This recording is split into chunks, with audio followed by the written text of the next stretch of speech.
BJP నుంచి సుహాసిని గారు సిద్ధంగా ఉన్నారు. వీరి వర్షం తెలుసుకునే ముందు 2019 ఎన్నికల ఫలితాలకు ముందు, అంటే ఎన్నికలు అయిపోయాయి, ఫలితాలకు ముందు ఈ ట్యాంపరింగ్ ఏదైతే టీడీపీ ఆరోపించిందో వాటి మీద జగన్ ఏమన్నారు ఒకసారి విని స్టార్ట్ చేద్దాం. ఏదో జరిగిపోతా ఉంది అని చెప్పారు, గగ్గోలు పెడతా ఉన్నారు అని చెప్పి మీరు అంటా ఉన్నారు. దాని మీద స్పందించండి అని చెప్పి నన్ను అడుగుతా ఉన్నారు. నేను మిమ్మల్ని ఒకటి నేను సూటిగా మీ ద్వారా 2014 ఎన్నికల్లో మా మీద గెలిచాడు. మరి అప్పుడు ఈవీఎంలతోనే గెలిచాడు కదా. మరి అప్పుడు ఈవీఎంలు ట్యాంపరింగ్ జరిగాయనే అనుకోవన్నా? మరి ఆయన ట్యాంపర్ చేసే గెలిచాడని చెప్పి నేను అనుకోవచ్చు కదా. రైట్, చాలా స్పష్టంగా ఆయన చెప్తున్నారు. అప్పటి కామెంట్ ఆల్మోస్ట్ 5 years బ్యాక్ ఇది. చాలా బలంగా నమ్ముతున్నారు ఈవీఎంల ట్యాంపరింగ్ జరగలేదు అని. బట్ అదే వ్యక్తి ఇప్పుడు ఈవీఎం ట్యాంపరింగ్ జరిగింది, అందువల్లే నష్టపోయామనే అనుమానాన్ని వ్యక్తం చేస్తున్నారు. ఆయన అనుమానాలు వ్యక్తం చేస్తున్నారు. ఆ పార్టీ నేతలు చాలా బలంగా చెప్తున్నారు ట్యాంపరింగ్ జరిగిందని, కొంతమంది బలంగానే చెప్తున్నారు. రైట్, బాజీ గారు, ఈ రెండు మాటలను ఏ విధంగా చూస్తారు? అంటే ఎందుకు అంటారు? అంటే ఓటమి బాధతో, ఘోరమైన ఓటమి బాధ వల్ల ఇలా అనుకోవచ్చు అంటారా, లేదంటే జనరల్గా అటువంటి జరగటానికి ఆస్కారం ఉందని కూడా ఆలోచించాల్సిన అవసరం ఉందంటారా? వెంకటేష్ గారికి, అట్లాగే బీఆర్కే ప్రేక్షకులకి, ప్యానల్ సభ్యులందరికీ కూడా నమస్కారాలండి. యాక్చువల్గా ఏంటంటే ఈవీఎంస్ లో ట్యాంపరింగ్ జరుగుతుంది, ఈవీఎంస్ ని మ్యానిపులేట్ చేస్తున్నారు అన్న ఒక ఆరోపణలు మనం ఈవీఎంలు స్టార్ట్ అయిన 2004 సంవత్సరం నుంచి కూడా మనం వింటున్నాము. ఏంటంటే ఓడిపోయిన ప్రతి పార్టీ, తెలుగుదేశం పార్టీ కూడా గతంలో అధినేత చంద్రబాబు నాయుడు కూడా అలాగే మాట్లాడారు. ఇప్పుడు ప్రస్తుతం తాజాగా జగన్మోహన్ రెడ్డి గారు కూడా ఈవీఎం మీద అనుమానాన్ని వ్యక్తం చేశారు. అట్లాగే ఆయన మళ్ళీ లాస్ట్ ప్రీవియస్ ఎలక్షన్ 2019లో గెలిచినప్పుడు ఈవీఎంని సమర్థిస్తూ మాట్లాడారు.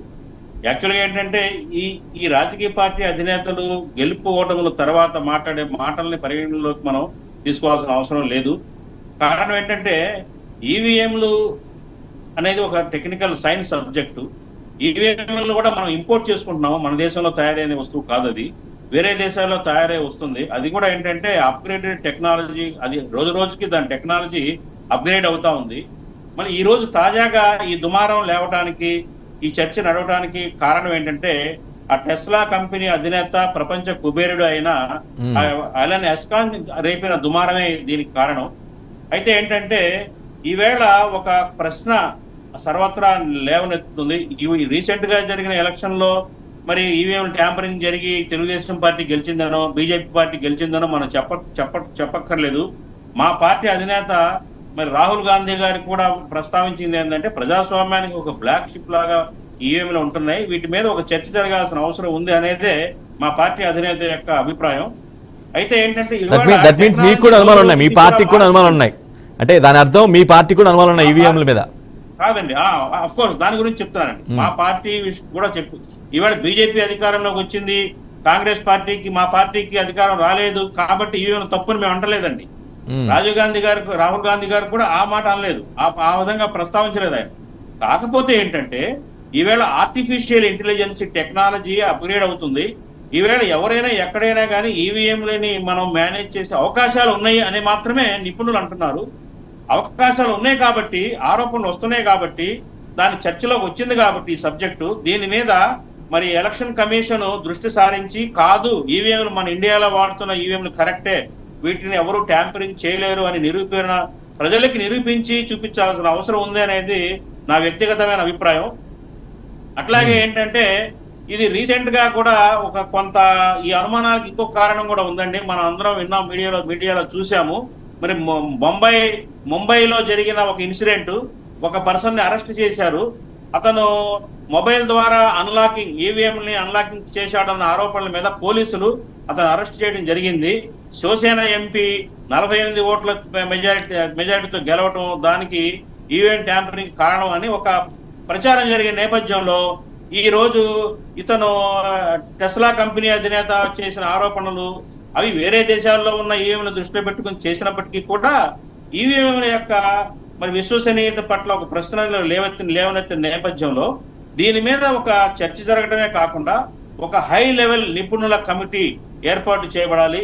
ఈ ఈవీఎంలో నికార్సైన నికార్స్ ఎంత ఉంది, దీంట్లో ఎటువంటి అవకతవకలకి మన ఇండియాలో ఉన్న ఈవీఎంలకు ఆస్కారం లేదు అన్నది ప్రజలకు తెలియాల్సిన అవసరం ఎట్టి పరిస్థితుల్లో ఉందండి. అంతే తప్ప గెలిచిన పార్టీలు మ్యానిపులేట్ చేశారని కానీ ఓడిపోయిన పార్టీలు ఆరోపించడం సహజం. ఆ ఫ్రస్ట్రేషన్ లో చేస్తున్నారు. చంద్రబాబు నాయుడు గారు చేశారు, జగన్ కూడా లాస్ట్ ఎలక్షన్ కి వేరియేషన్ మారింది ఆయనకి.